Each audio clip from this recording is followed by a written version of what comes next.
हरे कृष्णा।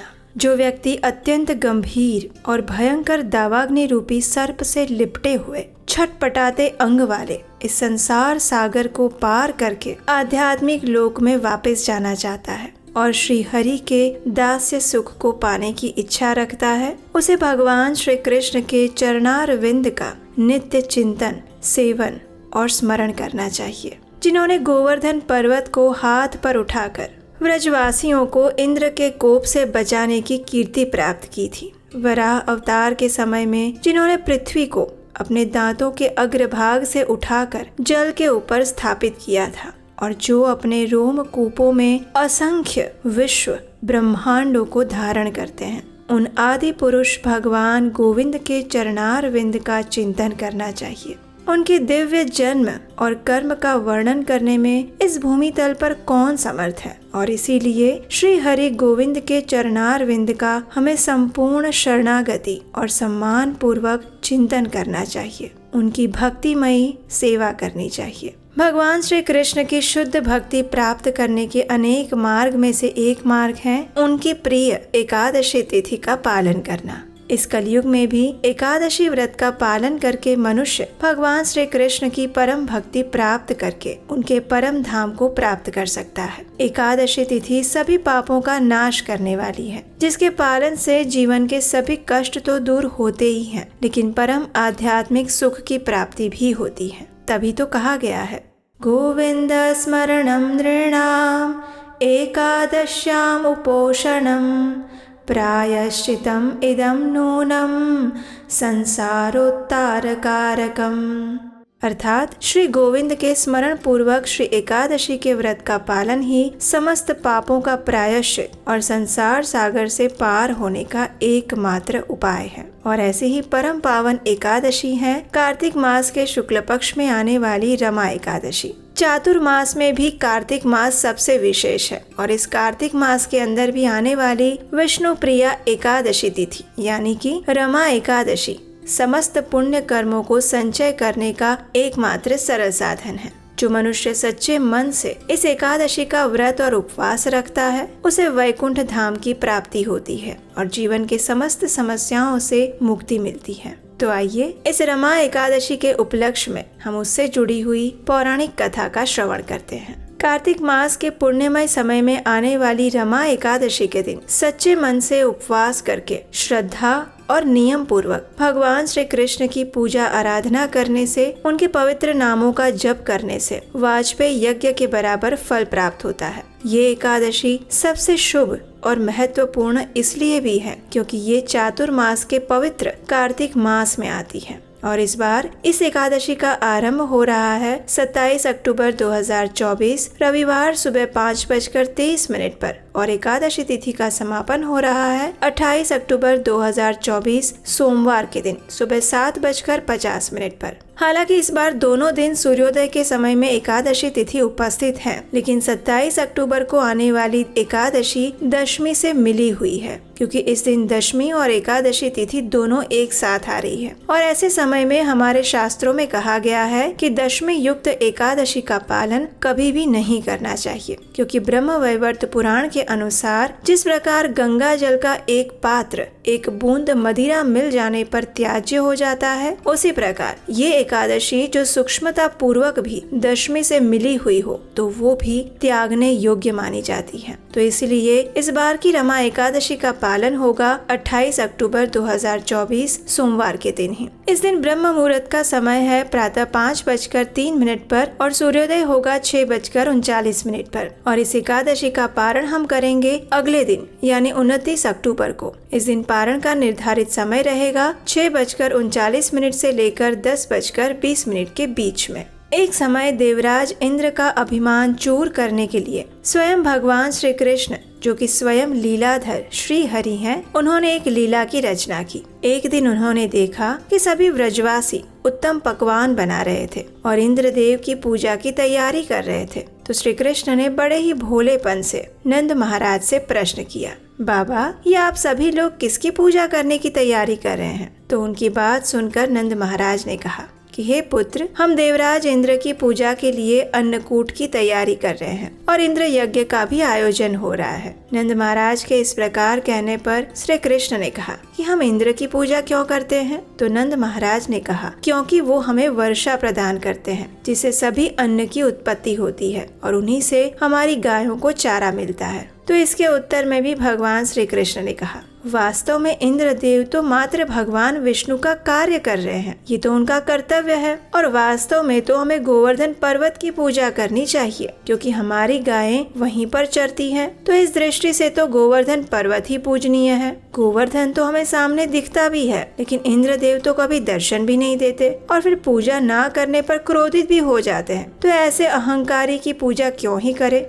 अब श्री कृष्ण के ऐसे तर्क वितर्क सुनकर नंद महाराज और बाकी सभी व्रजवासी इस बात पर सहमत हो गए कि उन्हें इंद्र यज्ञ के स्थान पर गोवर्धन पूजा का उत्सव करना चाहिए। जब देवराज इंद्र को इस बात का पता चला तो उन्हें यह अपना अपमान लगा और उसके परिणाम स्वरूप क्रोध में आकर उन्होंने वृंदावन के ऊपर मूसलाधार वर्षा करना आरंभ कर दिया। गोवर्धन का उत्सव अमावस्या के दिन हुआ और फिर शुक्ल पक्ष का 9वां दिन बीत जाने के बाद 10वें दिन देवराज इंद्र ने भगवान श्री कृष्ण की उपासना की और इस प्रकार सभी व्रजवासी इंद्र के कोप से मुक्त हो गए। तत्पश्चात नंद महाराज ने पूर्णिमा के 11वें दिन संपूर्ण उपवास करके एकादशी व्रत का पालन किया और इस व्रत का पारण करने के लिए उन्होंने अगले दिन यानी कि द्वादशी पर प्रातः काल में ही यमुना में स्नान करने के लिए वे चले गए। लेकिन उन्होंने समय से पहले स्नान कर लिया था, इसलिए वरुण देव के एक पार्षद ने उन्हें पकड़ लिया।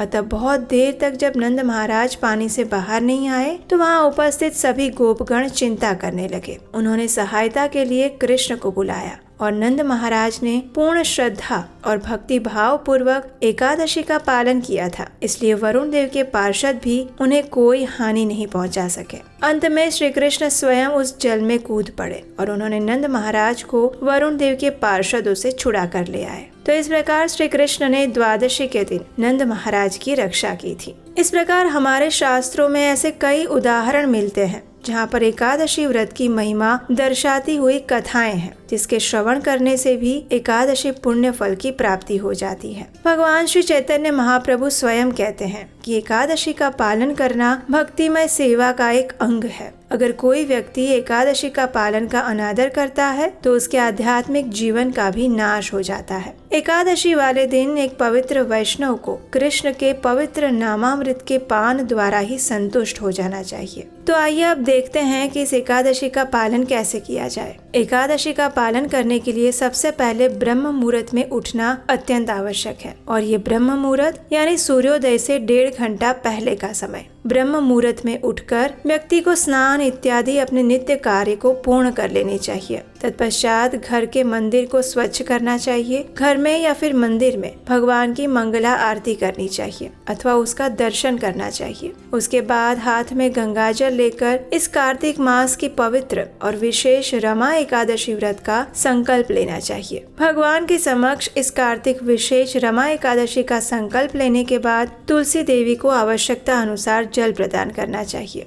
तत्पश्चात उनके समक्ष घी का दीपक प्रज्वलित करें, उन्हें धूप पुष्प इत्यादि अर्पित करें, उनकी आरती करें और कम से कम 3 बार उनकी प्रदक्षिणा करें। तत्पश्चात तुलसी देवी के समक्ष बैठकर हरे कृष्ण महामंत्र का जप करना चाहिए। हरे कृष्ण महामंत्र यानी हरे कृष्ण कृष्ण कृष्ण हरे हरे, हरे राम राम राम हरे हरे। इस महामंत्र की अधिक से अधिक संख्या में माला का जप करना चाहिए। अग्नि पुराण में कहा गया है, एकादशी उपवासं यः सदा तो कुरुते नरः स याति परमं स्थानं यत्र देवो हरिः स्थितः।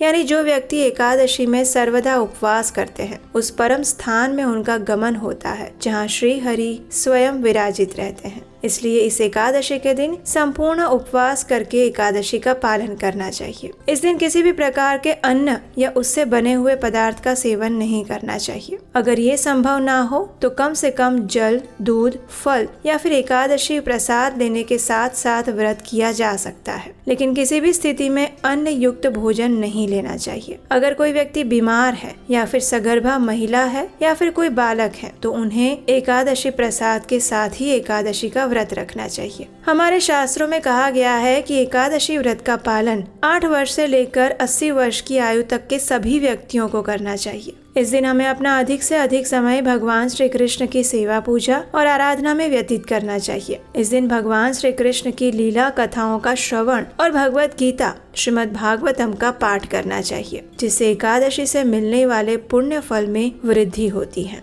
स्कंद पुराण में ब्रह्मा जी नारद मुनि से कहते हैं, श्रीमद् भागवतम भक्त्या पठते विष्णु सन्निधौ जागरे तत्पदम याति कुलवृंद समन्वितः। यानी कि एकादशी व्रत में जागरण के समय श्री कृष्ण विग्रह के समक्ष भक्ति सहित जो भी नर श्रीमद् भागवतम का पाठ करता है वो अपने कुल परिवार के साथ श्री हरि के वैकुंठ धाम में उनके श्री चरणों को प्राप्त करता है। तो इस प्रकार संपूर्ण दिन के दौरान भगवान श्री कृष्ण की भक्ति में ही अपना दिन व्यतीत करना चाहिए। इस दिन अनावश्यक बातों और कार्यों में समय गंवाना नहीं चाहिए। अपनी चेतना को अधिक से अधिक सात्विक और शुद्ध बनाए रखने का प्रयास करना चाहिए। ना तो इस दिन असत्य बोलना चाहिए, ना किसी की निंदा करनी चाहिए। और फिर अगले दिन यानी कि पारण वाले दिन ब्रह्म मुहूर्त में उठकर भगवान की नित्य सेवा पूजा करके निर्धारित संख्या में हरे कृष्ण महामंत्र का जप करने के बाद भगवान के लिए स्वादिष्ट सात्विक भोग बनाना चाहिए और उसमें तुलसी पत्र रखकर भगवान को अर्पित करना चाहिए।